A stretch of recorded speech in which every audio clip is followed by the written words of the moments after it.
Fallout 4, the sandbox where everything's on fire, and you're the one lighting the matches. There's great many ways to get unpleasant looks from the NPCs. Time to get weird. You do ThisIsKetchu, here to answer the question that was asked of someone else. Can you beat Fallout 4 as the talented Mr. Ripley?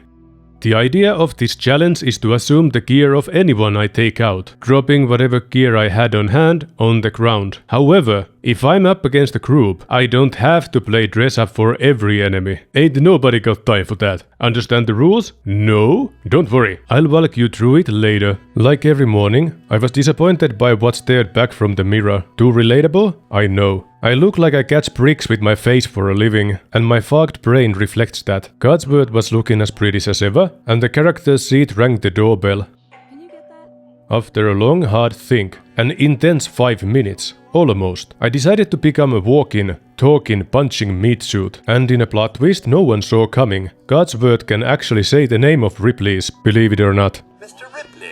There was a commotion, bombs or something. I ran to the platform, your mom farted. I watched someone get a flu shot, a loaf of bread was stolen from a freezer, and I exploded out of my reverse sauna pod like a poorly microwaved burrito. I fought my way through every cocksucker wrapped in a carapace package, until reaching the vault door, where I assumed the identity of a rat roach. It's never been this easy to fit in. I was ready to take on the wasteland naked and flailing my upper limbs around by the spirit of an interpretive dance. Into the great outdoors. Stopping by Sanctuary, I talked to Codsworth and with his help, ripped the wings of every nature's flying trash bag in sight on the fly, like a child who's already on a watch list, while assuming their identity. So nothing's changed so far. I'm still going around slapping things, because my spit is about as effective as a damn tissue. Uncomfortable at best. Or worst, I contemplated using other bodily fluids, but, you know, ratings and all that.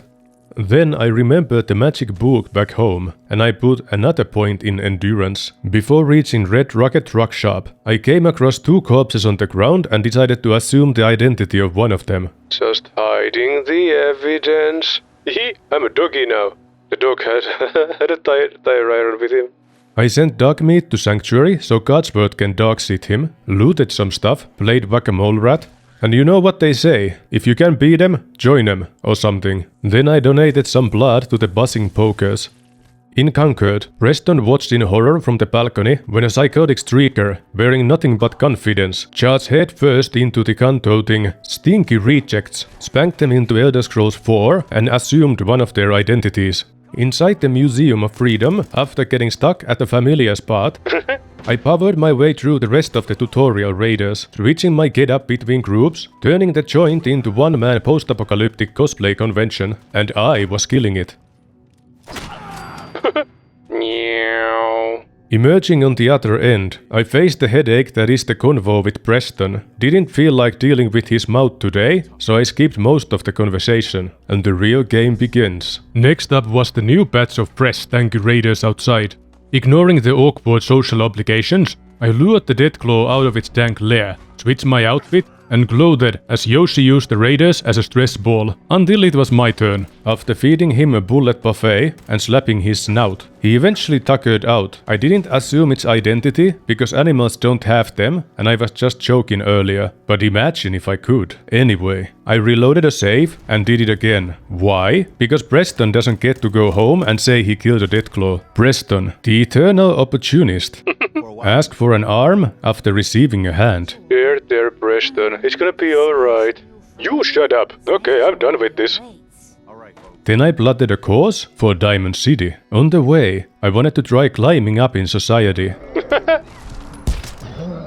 So I assumed the identity of Wolfgang at Dumb Diner, and Trudy even thanked me for the public service, which tells you all you need to know about this neighborhood. Instead of being a bottom feeder, I'm now posing as a chem dealer, so I guess it's not really an upgrade. Silver lining? I don't need to look forward to any family reunion invitations. After that, I decided to go sightseeing for funsies. Used a skeleton as a plushie for comfort while sleeping. Finally remembered to pick Idiot Savant as my 3rd perk. If that doesn't reward my dumb choices, who will? From there, I made a quick stop at Super Duper Mart, pumped sedatives into ghouls at Lexington, and looked Fatman-wielding Raider straight into the eye and decided I want none of that. I swung by Corvega Factory just to say hi. Maybe borrow some sugar or ammo. I ran out of ammo before the turret ran out of HP. Decided to melee it to death, which almost got me killed. Turns out, my playstyle is surprisingly hurty. The payoff? A raider scum helped me reach the upper echelon of bottom feeders. Next, I wandered to Cambridge police station, helped the Paladin Danse with the dead, and decided to get involved. Something tells me we are going to be the best friends ever. Inside the police station, I came across a pair of suspenders and slacks, and an idea sparked inside my head, like a garbage pile lighting itself on fire in the most beautiful way possible. But first, I got stuck in a loading screen on the way out, and just like my 9-year-old self, I pretended not to care in hopes it would load faster. It didn't. Following my inspiration, I made my way to Sanctuary, posed as a handyman, and helped that Elvis-looking punk by building some stuff. Back to Danse. We traversed the landscape together. He worked as my cicerone while we purged the synthetics inside ArcJet. I became an Unreal boy, turned on the grill, the intrusive thought seized victory. Whoops. Got the thingamabob, and after Danse handed me his gun. He proposed to me. I said yes. Oh, I need to go get the wedding rings. I sonicked my way back to the vault, found one of the wedding rings, the other one played a solid game of hide and seek with me, and after a small eternity, my looking balls finally captured a picture of it. Yes, finally. Back at the porcelain station, I tried to fork the ring to my new husbando, but he wanted to wait until we had time to set up a proper reception. Fine, I'll wait. After immersing myself in the radioactive theme park, I lost Paladin Danse's gun, because I was now posing as a hulking, green rage monster, and hygiene was, again, questionable. At Diamond City, I gave Piper a friendly concussion to speed up the gate opening. I remembered just how beautiful Diamond City is, like a dumpster with a view, and I reported for the interview. Piper was stoked to be chatting with a super mutant. She said I had a fish out of water look. That must have been referring to my grilled face. The tour of turmoil continues. I talked to Ellie about her missing phone, unclogged the toilet for the little alien, who told me to take a hike. Then I celebrated by drinking from said toilet, buttered Abbott at the wall, took part in Mayor Donut's show and tell as the super mutant attraction, showed the other students my spicy little dance, and replaced the deranged fratricider. Kyle, no! Don't worry. Riley? Kyle, your brother, and fine. For my next trick, I raided a store for paint, green and red. I endured another round with Abbott, nicking it off my bucket list. Chatted up Dr. Dandruff, didn't have boatfly bits for her this time either. Helped Radio Guy to become a man, and was off to pick Nick Valentine from the Lost and Found. On the road to Park Street Station, I had a playdate with some doggies, practiced impromptu pest control at Police Precinct 8, and got started on the path of disappointment when I couldn't drink from the toilet. Then, distraction hit hard. Hubris Comics beckoned me with its sweet nerdy siren call. I injected lead into every audacious trash mob hurling at me. The real threat was the glowing one. Apparently didn't believe in bullets. It took a stupid amount of time to convince him otherwise. I channeled my inner mountain goat, using the terrain to avoid the greasy slaps. But it was when I jumped on the table that the final circuits in his withered brain fried. The journey down the boulevard of disappointment continued. Another porcelain betrayed me. I'm just so thirsty, man. Back on the ground floor. The real kicker came. After all the hailed bullets, I found out that I couldn't even access the thing I had come to acquire in the first place. I was supposed to exit the building as Kronak the Barbarian. I'll be coming back for you later. Inside the Park Street Station, it was time to get dangerous. What? It was a good idea to shoot away all my bullets before coming here. For the first time ever in the history of Ketchuverse, I assumed the role of a triggerman. Lady? The path to Nick wasn't just any walk in the park, it was my very own personal, gory catwalk. I performed a bloody fashion show, wearing down the triggerman as the new tie-dye, each splatter of blood adding a pop of color for my ever-changing wardrobe. Dino was acting like a loudmouth buttmunch as per usual. I tried resetting him with a few good slaps, but much like my misbehaving TV, I ended up breaking him instead. ruining the floor in the process. With Lucas Valentine freed, we turned the station into a bloody mess, leveling walk-in wardrobes in our path. I collected identities like trading cards. Gotta acquire them all, right? The only thing left standing between me and the depressing outside was Skinny Malone and his gang of hooligans. After the Mafia Lab group transformed the floor into Jackson Pollock painting, I don't need no competition. I assumed my new identity with what seemed like the most useful choice and continued on my way to butter someone else as Dala. After suffering through a loading screen about as long as a year of famine, I told Nick I'd follow him, then fast traveled to Diamond City anyway. At Nick's office, the Bioshock lady threw a gang sign at me. I was a damsel in distress. Nick promised to simp me out of my troubles, and Elsa handed me the detective costume. An uninspiring end to my Dala days. Hey, Valentine. Thus began the pro-full bootleg buddy cop movie play. Our first suspect on the list was Mr. Allbran. Nick, master of subtlety, failed to pick the lock, leaving me, the humble detective intern, to solve this mystery. Cue me, discreetly bribing the secretary Sivat swimmer in broad daylight, right in front of a guard and the nosiest reporter in all of Fallout 4. Piper tried to pry, but I was well underway towards my next adventure. Oh, look who it is. What brings you? Would you like to know? Up yours, Piper. Inside the cereal box, I raided the joint, tried to feed a cigar to Dogsteak, dragged Nick to Hubris Comics, spent several painful minutes wrangling his metallic fanny into position, only to find out he can't even open an advanced lock, even though he appeared so confident when messing with a master one. Oh, how the facade falls. Frick. Back on the beaten path, I played whack-a-mole with my usual chaotic energy again, found a ghoul slayer on a legendary mongrel, which I used to play laser tag with a yaoi bear, and whipped up some beef jerky. Things were going well until I grilled a stupid flavored green steak. Aw, dang it. I had to toss it. And oh, by the way, I've been dealing with camera angle frickery this entire run, constantly throwing my perspective out of whack, like it's an avant-garde horror comedy. Fort Hagen though, those turrets on top were the true pain in the... well, whatever the bullets decided to hit. And let's just say, I wasn't wearing much in the way of protection. Aw, frick. I'm out of ammo. Inside Fort Hagen, it was a masterclass in how to get cooked by the walk-in toasters. Would have been great to have armor, but I didn't, because those garbage tier droids didn't have any to fork over either. No choice but to keep rolling with my unique blend of questionable fashion. Even so, blasting them into scrap always a treat, like breaking a metallic piñata. I tried sending the popper away, but he just wouldn't listen, and just kept making faces at me instead, like a furry paperweight with an attitude. Still cute though, despite having navigated this mansion at least 100 times. I still managed to get lost. You'd think my brain would have uploaded the floor plan by now, but no. It's like I suffer a mental reset every time I leave the joint. On a side note, playing without armor turned out to be kind of fun. I actually had to try, you know, as opposed to my usual tank every hit like an invincible idiot approach. As a bonus, I got to watch Dogmeat recharge his batteries.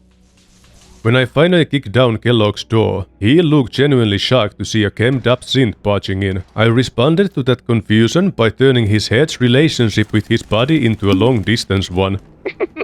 I picked his body apart like an amped-up vulture and put on his spiffy dress. After suffering through a familiar scene straight out of Mass Effect, watching the Brotherhood's equivalent of driving a Hummer, I headed back to Diamond City and spoke to Valerius and Piper. We agreed that the best course of action was microwaving some brain matter in Goodneighbor. After meeting my next identity, and Doctor What is a Brain, I strolled through Kellogg's frosted memories. There I was, emotionally eating cheap splatter grapes because this part of the game drags like molasses uphill in winter. Kellogg and the appliance just have to take so freaking long to get to the freaking point. Makes me want to share a kiss with a shotgun, unless I've got some comfort food to help me shoulder the pain. Next up, sailing through the glowing sea. My plan. Buy a hazmat suit. Simple, right? Well, no, because apparently that wasn't on the menu. Good day. On the way, I somehow got adapted by Rackstags. Hello. go. For a brief, majestic moment, I was one of them, running free, carefree. But as with all good things, I eventually had to grow up and leave the Rackstack nest. Later, at a place I don't know the name of, I was about to blow up a super mutant suicider, but thank dog I missed. Imagine I had to take on that identity. That's a hard pass. After mowing down some raiders, I got demoted, and a table dancer ignored my bullet. At the glowing sea, I avoided all the scary bad lads, drifted my way over to the septic suckers, and talked to Virgil. He seemed like a cool dude, considering his lab had all the charm of a public restroom of a remote gas station. On my avenue to scrap a course, I went from waste slurper to a crime taster, skipped CIT, and navigated straight for the Green Tower. Inside Green Tech, the gunners actually posed a decent challenge for once. Most of them didn't even bother with armor, but I guess what they lacked in defense, they made up with sheer numbers. Luckily, their smarts are artificial and not intelligent. Those idiots really ate into my stimpack reserves. At the top of the tower, while the Corsair AI tried to make polite conversation, I cleared out the peanut gallery, which, surprisingly, didn't tick off the boybot this time. Hello? I doped up on everything from under the kitchen sink and crushed him like a, well, I was gonna say bug, but I don't kill bugs if I don't have to, because you never know, maybe it's someone you like turned into a bug by a wacky science experiment. Wow. I was stoked to finally rock that Corsair armor, right up until I had to tie up loose ends and swap identities again. I barely had the time to enjoy my new look. From there, I chatted up Dr. Stupid at Good Neighbor, ignored Freedom Trail because I know where I'm going. Got lost, turned the amphitheater into bloody Colosseum, shot down a government drone, and bullied a raider, but upon finding out that he was possibly carrying a missile launcher, I decided he gets to live this time. Yeah, how about no? While my internal GPS was out for a smoke break, I somehow ended up doing hardcore parkour on the roofs, took a quick pit stop at Mass Fusion to pick up the strength bubblehead. Yes. Followed my pride and followed the stupid red line, until I could landmark my way to the church. After using password as the password, I met with Destitute and her aggregate of losers and got my Corsair chip unclogged, and then it was back to Virgil for a follow-up chat. How'd you manage to get it decoded? I've made some friends in the Commonwealth. Better you than me. Face like this, I'm not gonna make too many friends. What about my face? Next, it was Brotherhood Pro. I met with Paladin Danse, rode the Rufflecopter, opened fire on the silly pirate robots for funsies, tried bringing down the big balloon because science, showed everyone my cute little dance at the debriefing, spoke to Elder Maxon, and became a knight after ever completing only one mission. The Fallout show painted a different picture. That's how you know it's so uncanon. Oh, and in a touching side quest of emotional depth, I finally gave Danse his wedding ring, and we're now married. Next up, meeting the crew. I described to the doctor my private yet epic sexual history. With his mom. Ooh, look at all this good stuff just lying around. And chatted up some nerd with personality of cold cereal. Too cool to look at me. You got some quad strength, lady. I can't believe she did that with those chopsticks. I finished my meat and butter by chatting the last two goobers on my list. There's an enclave element. Got the task to listen to Elder Maxon's motivational speeches again, ghosted him because a bubblehead took priority of importance. Sorry, buddy, you have to listen to me when I talk to you. This is why we go to marriage counseling. You have to stay behind. After leaving my new husbando to sulk, I set course towards Poseidon Energy, and on the way there, admired the modern art installation of a raider waster. More like waste of space. There was a gunner wearing clothes I wanted. Naturally, I used my favorite melee weapon to professionally undress him. I believe this was my first visit to Quincy ever. I'll have to visit again sometime. The place looks nice. At Poseidon Energy, I waltzed in like a gung-ho idiot, armed with overflowing confidence. The raiders fed me a nice slice of humble pie, pain-flavored and garnished with bullets. Dang it. With the previous lesson still fresh in the remembering part of my brain, like bullet holes, I sniped the smelly raiders through the catwalk, respected their higher-ups a little more, and got some sweet gear out of the exchange. But Poseidon was quite the pain in the rear. I had to look all over the place before eventually connecting the dots, that the way inside the accursed plant was through the butt-side pipes. Inside the bowels of the building, full of fish and vinegar like usual, I squared off with the angry and moist Mirelurks. Legendary glowing Mirelurk, I'm out. Peace! After spending way too long arguing with the novice terminal, I run past the automatic security and let them deal with the crap rave. Watch me nail grenade through that window. Alley-ho! Man, that was my last grenade. Honestly, I wasn't built for this place at my level, but average FPS skills and sheer stupidity pulled me through, grabbed my loot and dipped. That's a win, baby. For my next quest, we stormed Fort Strong. This part reminded me of some old Sega game I used to play. And the vertibird left after I was done hosing the big greens using the gun I'm not paying for. Really? I'm supposed to do this on my own? What the flip? After desecrating the behemoth's corpse, I continued my invasion as a super-duper mutant, found a big firecracker I probably never get to use, and scrubbed up the fort of all the green stains, at least the ones that scream. But of course, the real enemy was a ghost of gunshots past. Long after I yeeted the last mutant, random pew-pew-pews kept haunting the air like a cheap sound effect stuck on a loop. That's annoying.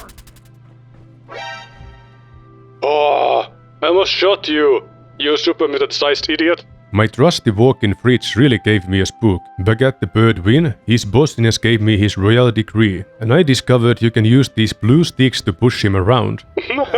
Man was never meant to have this much power. Please, sir, speak directly into the microphone. The proctologist with a face like plowed dirt was impressed by my dance. I built the world's tightest teleportation playset. A Swedish furniture company should take notes. Maxon dropped by my pen, ordered me to get him a Madison, dead or alive, and they forwarded me to the institute. It would have been 10 years of bad luck if they didn't. Got greeted by an old dude claiming to be my son. Funny thing though, his face didn't look like he headbutted a pelt sander, so I didn't buy it. But hey, I played along for the awkward family reunion vibes. From there, I introduced my naked birthday suit to the institute bigwigs, told Madison Lee that she's now repping for the Brotherhood, and agreed to do a job for her at Pro Science Sector. Trying to kill an assault drone with a plank of wood wasn't my smartest call, especially when I had a perfectly good rocket launcher wedged between my cheeks. And after all that nonsense was over, I skipped my way back to Elder Maxon for a debrief. From there, I handed Virgil his meds, and watched Danse go through an episode of brain malfunction. What a weirdo. I say, yet I'm naked. For my next trick, I plugged the way into my playpen using knee supports, and 135 fences. After wrangling my level up, the idiot sounds blew up my eardrums. Oh. If Dumb and Ugly had a child, it'd be a super mutant. How dare he say that about me? Firehawk told me they needed more nukes, and sooner than I realized, I found myself back in the glowing sea, naked and afraid, down in the bowels of the Sentinel. I was busy smacking around some expired imbeciles into silt with my trusty 2x4. The basement-dwelling morons fell faster than my motivation when I see a Fallout 4-length loading screen in full force. I found a talking trash can, but before I could properly put a lid on it to shut it up, an assault drone jump-startled me, but believe it or don't, unlike last time, I swept her off her feet with a rocket launcher faster than you can say, some assembly required, and smacked her in the cupola with the ponker.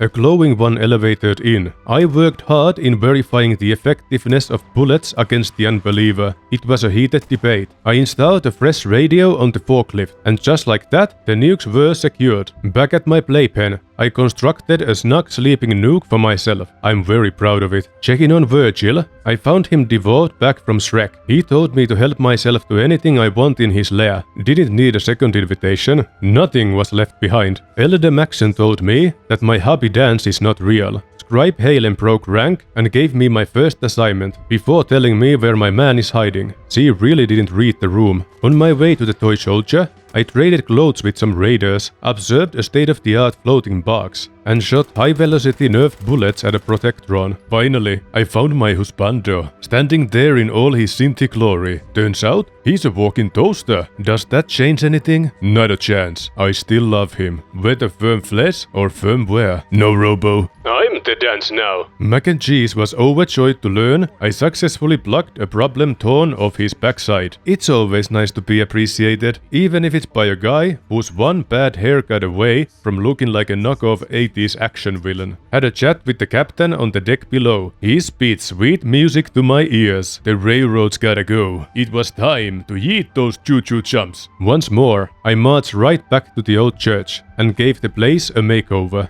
A little touch of complete disorder and confusion, courtesy of yours truly. They had the audacity to breathe in my general direction, so naturally, everyone got splayed on the floor, dead as the god this building once worshipped. Next up, I strolled through the sewers,